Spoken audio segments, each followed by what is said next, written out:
Ajali iliyopangwa inahitaji tu hesabu moja rahisi, lakini yenye uchambuzi wa kina. Usiku wa tarehe 13 Desemba mwaka wa 2025,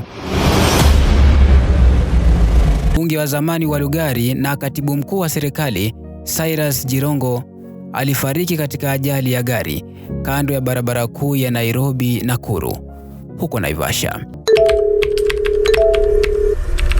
Habari hizi zilienea kwa kasi na mjadala wa haraka ulianza mtandaoni. Ni wakati wowote ambapo mtu maarufu anapokufa, maswali huibuka, maswali yasiyo na majibu ya haraka. Kwa sababu kifo cha watu wenye nguvu na ushawishi hakikamiliki kwa ripoti ya polisi pekee. Mercedes wakati aliingia kwa hakugive. Wanahitaji zaidi ya kile tunachosema, zaidi ya kile tunachoonyeshwa, na zaidi ya kile tunachotarajiwa kuamini. The IG knows exactly who killed Juma. Hasa pale ambapo tunapozungumzia mtu ambaye historia yake ya kisiasa na biashara ilijumuisha baadhi ya watu wa nguvu zaidi, wale wasioguswa na sheria na wale walioko juu ya mfumo wa kawaida wa sheria. Usiku huu hatutakuja hapa kutoa dhana zisizo na msingi. Tuko hapa kutafuta ukweli kwa kufanya mahesabu na kutoa uchambuzi wa makini.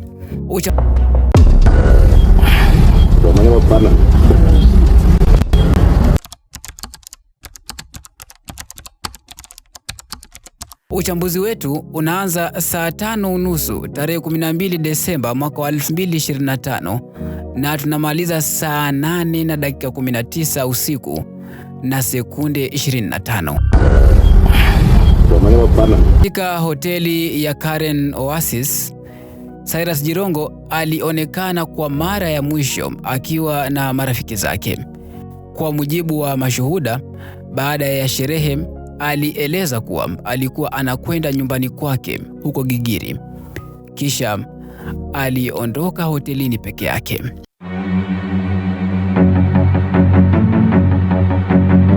Hata hivyo, uchunguzi wetu unaonyesha kwamba hakuchukua njia moja kwa moja kuelekea nyumbani. Badala yake, gari lake lilielekea barabara ya Lang'ata, kisha likageukia barabara ya Magadi, na hapo ndipo maswali ya msingi yanaibuka. Kwa nini Jirongo alibadili njia? Na ni nani aliyejua alikokuwa akielekea? Maswali haya yamejaa shaka, lakini ni ya lazima kuuliza, kwa kuwa kila hatua ya safari yake ina umuhimu mkubwa zaidi. Saa 5:50 usiku, uchambuzi wa forensic wa DCI ulionyesha gari la Jirongo likiwa kwenye mgahawa wa Park Place kando ya barabara ya Magadi. Hapo ndipo jambo lisilo la kawaida lilipotokea. Kwa mjibu wa mlinzi wa gate aliyekuwa zamu siku hiyo, gari lilikuwa limeingia kwenye eneo hilo, likasimama kwa takriban dakika 2, kisha likaondoka. Hakuna dalili yoyote ya dereva kuzungumza na mtu yoyote wala kushusha kioo la gari. Hii ni ile wakati dakika 20 baada ya Jirongo kuondoka Karen Oasis. Na maswali muhimu yakaja. Je, Cyrus Jirongo ndiye aliyekuwa akiendesha lile gari? Na je, alikuwa peke yake kwenye gari? Na nini kilitokea katika dakika hizo zilizokosekana? Kati ya saa 5:30 alipoondoka Karen Oasis na saa 5:50 alipoingia Park Place kando ya barabara ya Magadi, dakika 20 hizo zilifanyika nini? Zaidi ya masaa mawili, harakati zake zilikuwa zimepotea. Kisha Saa 8:19 gari lake lilijitokeza tena. Wakati huu lilikuwa kwenye Eagle Petrol Station huko Naivasha, kando ya barabara kuu ya Nairobi Nakuru. Hakuwa amesimama, hakuwa akihitaji mafuta. Alipita kituoni kwa haraka na akaingia tena kwenye barabara kuu kurejea Nairobi. Sekunde chache baadaye, gari la Probox lilimfuata nyuma likiweka maswali mengine mezani. Kama vile, je, gari la Probox lilikuwa linamfuata kwa makusudi au ni ajali tu? Maswali haya yanahitaji uchunguzi wa kina, kwa sababu kila hatua ya safari yake ina maana kubwa sana. Sekunde chache baadaye, ajali ya hatari inatokea.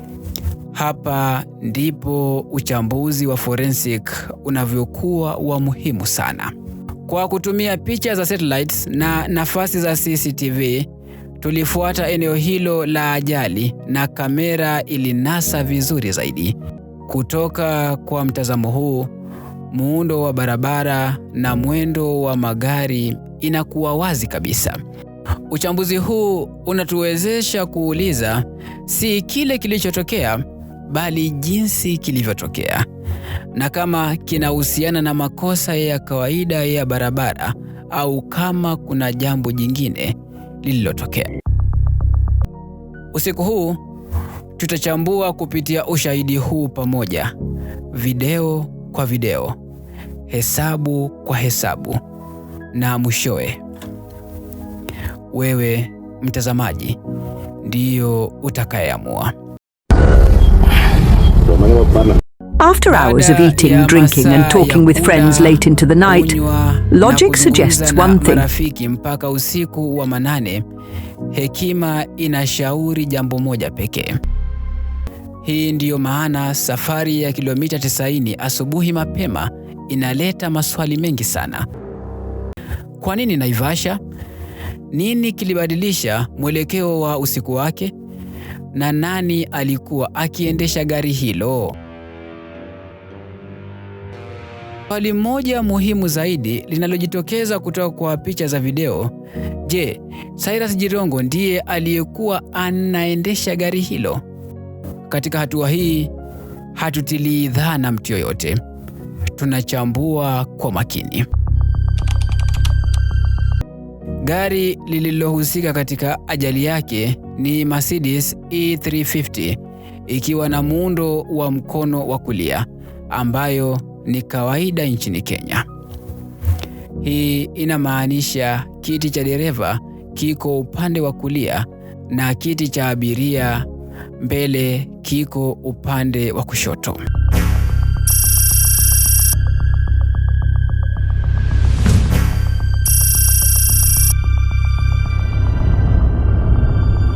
Gari linapokaribia kamera za CCTV, tuna pause video na kuchunguza kwa umakini.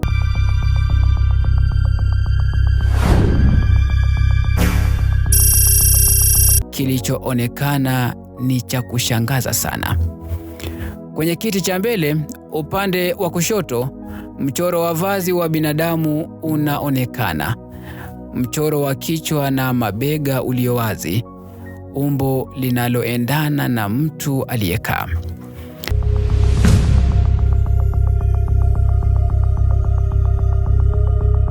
Mara katika nafasi yake kulingana na gari, mwangaza husonga ikiwa imereflect, ila abiria hawasongi. Mchoro unabaki imara wakati gari likisogea mbele, ikionyesha uwepo wa kimwili, si mabadiliko ya light. Hatuwezi kubaini sura la mtu huyo, lakini tunaweza kusema kwa uhakika kwamba mtu alikuwa amekalia kiti cha abiria pale mbele, na inayoonyesha kwamba gari lilikuwa likisonga. Hekima inasema kwamba dereva alikuwa upande wa kulia. Hii inatupeleka kwa ugunduzi muhimu wa forensic. Angalau watu 2 walikuwa ndani ya gari. Lakini baada ya ajali, ni Cyrus Jirongo tu aliyetambuliwa akiwa amekufa ndani ya gari lile. Hii inaongoza kwa swali lingine lisilokwepeka. Nani alikuwa mtu mwingine ndani ya gari ile? Sasa tunaangalia wakati muhimu zaidi. Gari la Mercedes linapoondoka kwenye Eagles Petrol Station na kufanya mzunguko kurejea Nairobi. Kitu kisicho kawaida kinatokea. Badala ya kuungana vizuri na leni ya kushoto kama inavyotakiwa na sheria za barabara za Kenya, gari linaingia kwenye leni isiyo sahihi. Hakuna msongamano wa magari, barabara iko wazi kwa kiasi kikubwa, hakuna danger light zinazowaka, hakuna hazard kuonyesha dhiki au mkanganyiko. Harakati za gari ni za kuhesabu, si za machafuko. Sekunde chache baadaye, gari linasimama kabisa, likiwa kwenye lane isiyo sahihi. Halipigi honi, haliongezi mwendo, halijaribu kurekebisha laini yake, linasimama tu. Kutoka kwenye video, Mercedes inaonekana ikiwa imesimama kimya. Kadri kilele kinavyokaribia, maelezo mengine yanahitaji umakini. Mercedes inabaki haijasonga mpaka sasa, lakini basi halikupunguza mwendo. Nukta kwa nukta, kasi yake inaongezeka kadri inavyopunguza umbali. Ongezeko hili la kasi linakaribia, linaonekana na linaendelea. Kasi katika fizikia, wale tuliobahatika, linaelezwa kama nguvu za mgongano. Kasi kubwa inalingana na uharibifu mkubwa. Basi linafikia Mercedes iliyosimama kwa kasi kubwa kabisa. Uchunguzi huu haumshtumu yoyote, bali unafanya mahesabu, na mahesabu yanaonyesha ukweli ambao hauwezi kupuuziliwa mbali. Kutoweka kwa lisali 2 katika safari ya Jirongo. 2, safari isiyojulikana hadi Naivasha. 3, angalau abiria 2 wanaonekana kabla ya ajali. 4, gari linaloingia kwenye lane isiyo sahihi kwa makusudi. 5, gari linalosimama na kusubiri. 6, basi linaloongeza kasi na kugonga. Hii si hitimisho, bali ni uchunguzi wa makini, na kwa pamoja inazua swali moja la mwisho. Je, hii ilikuwa ajali ya kimahaba au ni mpango uliofichwa unaohitaji uwajibikaji kamili? Wale wanaopanga operesheni za ajali daima huchunguza matokeo kabla ya kitendo. Wanafikiria majibu ya umma mapema sana. Wanatarajia hasira, huruma, mkanganyiko, kisha wanatengeneza kazi zao wakiwa na hayo mawazo akilini. Kinachokosewa mara nyingi ni maelezo madogo madogo tu, mapengo yasiyoonekana, na ni haswa zile njia za nyuma ndizo zinazowafichua.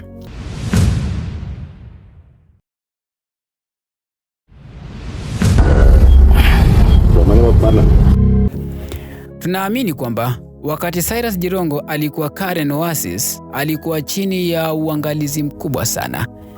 Inawezekana kwamba kati ya watu waliokaa karibu naye kuna wale waliokuwa na lengo moja tu: kumfuatilia, kumtazama na kuandika kila harakati zake. Labda hata kati ya wale waliokuwa anakula nao kulikuwa na watu ambao lengo lao kuu lilikuwa kumtazama, kufuatilia na kuripoti harakati zake.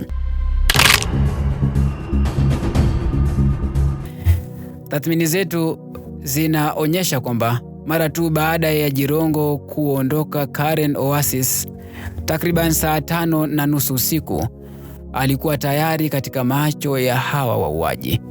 Muda mfupi baadaye, gari la Mercedes-Benz linalohusishwa naye lilifika kwenye hoteli ya Park Place.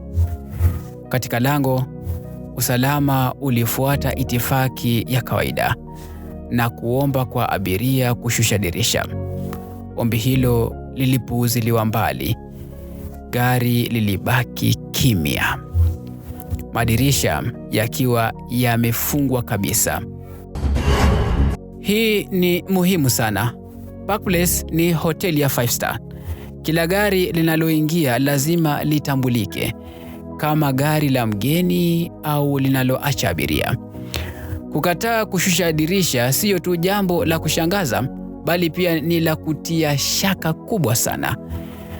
Dakika 2 baadaye, gari lilirudi nyuma na kuondoka kwenye eneo hilo bila mtu yoyote kuona nani aliyekuwa ndani yake. Hii inaibua swali muhimu sana. Ikiwa Cyrus Jirongo mwenyewe alikuwa akiendesha, je, angekataa kushusha dirisha? Tabia hii inadhihirisha kwa nguvu kwamba hakuwa akidhibiti gari hilo. Labda alikuwa tayari ameathirika, amefungwa, au hakuwa tena ndani ya gari katika wakati huo. Jambo moja, hata hivyo, liko wazi. Hakuwa yeye ndiye aliyekuwa akiendesha gari hilo. Kwa mujibu wa mlinzi wa hoteli hiyo, gari hili lilipofika pia lilikuwa likiendeshwa kwa njia isiyo ya kawaida. Aidha, halikuonyesha indiketa wakati wa kugeuka. Zaidi, ilionekana kuwa na shinikizo na haraka, na mwisho gari halikuingia kabisa parking ya hoteli hiyo. Uchambuzi wa forensic wa DCI umeonyesha gari la Jirongo lilikuwa kwenye hoteli ya Park Place. Hata hivyo, uongozi wa hoteli unasisitiza kwamba Jirongo hakuwa ameingia kwenye maeneo ya hoteli hiyo. Kauli zote zinaweza kuwa za kweli. Gari lilifika langoni lakini halikuweza kuingia. Kilichobaki kutokuwa wazi ni nia ya uhalifu huko Park Place. Ikiwa ilikuwa ni mahali pa kukabidhiana, kupotosha wachunguzi, au eneo la dharura tu, bado halijajibiwa. Kuanzia saa 5:53 usiku, wakati Mercedes ilipoondoka Park Place, hadi saa 8:19 usiku, wakati ilipoonekana tena kwenye Eagle Petrol Station huko Naivasha, kuna kipindi muhimu cha takriban masaa 2.5. Tunaamini huu ndio wakati Cyrus Jirongo aliuawa. Katika kipindi hiki, gari lilielekea Naivasha. Wakati huo, basi lililokuwa tayari sehemu ya mpango lilikaribia kutoka nyuma. Gari la Probox lilifuatwa kwa karibu, ambalo tunaamini lilikuwa na washirika waliotekeleza operesheni hiyo. Uchambuzi wetu unaonesha kwamba wakati gari lilifikia mahali pa mwisho, Jirongo alikuwa tayari amekufa au alifanyiwa vituko hadi kupoteza fahamu. Mwili wake uliwekwa upande wa kushoto wa gari, na dereva alikusudia makusudi kuweka gari kwenye lane isiyo sahihi. Akaacha injini ikifanya kazi, na kwa kimya akaondoka eneo hilo. Huu ulikuwa hatua ya mwisho ya mpango wao. Katika mchakato huu wote, tunaamini dereva alikuwa akiwasiliana kila wakati na dereva wa basi, na mawasiliano hayo yalionekana kwa umma baadaye, basi likikaribia kwa kasi kubwa likiimaliza ajali hiyo. Ndugu zangu, haya ndiyo matokeo yetu. Ikiwa mna maswali, yatupeni comment section. Tuchukue mjadala mzito, wakati upande wetu tunajiandaa na episode nyingine zaidi kuhusu mauaji ambayo yalitukia Kenya hapo nyuma na tunaamini yalipangika kisiasa. Kwa sasa, kwa heri. Kumbuka kusubscribe, like, share na comment ili usipitwe na kazi zetu pindi tunapochapisha. Hii ni Kurunzi ya Jamii. Jina langu Sheban Yusuf.